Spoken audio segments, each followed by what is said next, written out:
For Hype Plus News, I'm John Appa. Deion Sanders has been taking over headlines as his football program at Colorado University begins their season.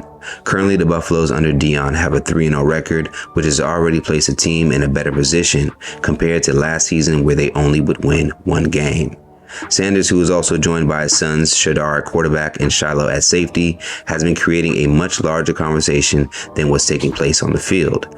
For those who don't know, Sanders, who coached at HBCU Jackson State for 3 years, will decide to take up an offer at the PWI, Colorado University, located in Boulder City, Colorado, for a reported 5-year deal worth up to $29.5 million. For some in the black community, Deion's decision to leave Jackson State would be an issue given that many HBCUs are underfunded and don't get the same level of support like predominantly white schools. Deion's new path has sparked a debate in whether blacks should continue to build their own or take opportunities outside of their community. Not only have some black people share their concerns, white football fans and white viewers are also becoming more vocal about Deion's newest position, but for other reasons.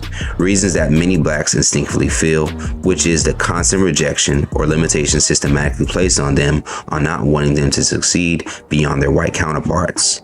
In a new episode of Tariq Nasheed's radio talk show, Tariq would welcome a young white football fan on his show to share his true feelings about seeing Deion's success as a black man. Yes, I want Deion to market everything he can and make every dime he can. I mean, it's not just that. It's just the whole thing. It's all about, it really is. There's no other program. I swear, y'all hate to see a competent black person who ain't bowing down, who's winning. Why do y'all hate that so much? Because it makes us insecure that we can't do it the same way he can. Thank you. Thank you. But that's a you problem. At least say, I'm glad you're being honest, but that's a you problem. I know, but when we see a black man shining, it just like tears us down because that's like all we have left is the coaches. I know that, but y'all it's a you problem. There's great things that you can do within your community. There's great things, man. You guys got volleyball. You guys are phenomenal at volleyball. Y'all got that. Also, we have badminton. Hockey, all of that stuff, man. Don't feel bad. Don't feel I know, bad. Ever since Tiger Woods changed the game in golf, we've just like been reeling from that. All we have now is curling. I know. Y'all got wrestling, the wrestling competition. You guys are good at that. Now, to the white collar's credit, his fear is valid, as we've seen this play out in the past. For the NBA's first few years, it would only allow white players to participate in the sport until the 1950s, when blacks were allowed to integrate with players like Chuck Cooper, who is credited as the first black NBA player drafted. We can even look at baseball, who until the late 1950s wasn't fully integrated, many years after the MLB would get founded in 1876.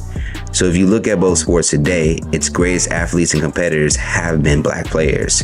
And ironically enough, Deion would also dominate in baseball. As I personally stated before, we're built to dominate, and the systematic roadblocks placed in front of us has been the tactic used to dim our greatness.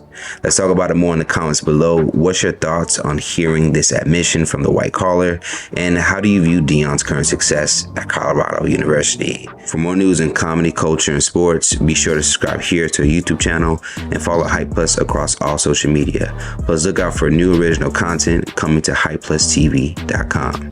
For Hype Plus News, I'm John Appa.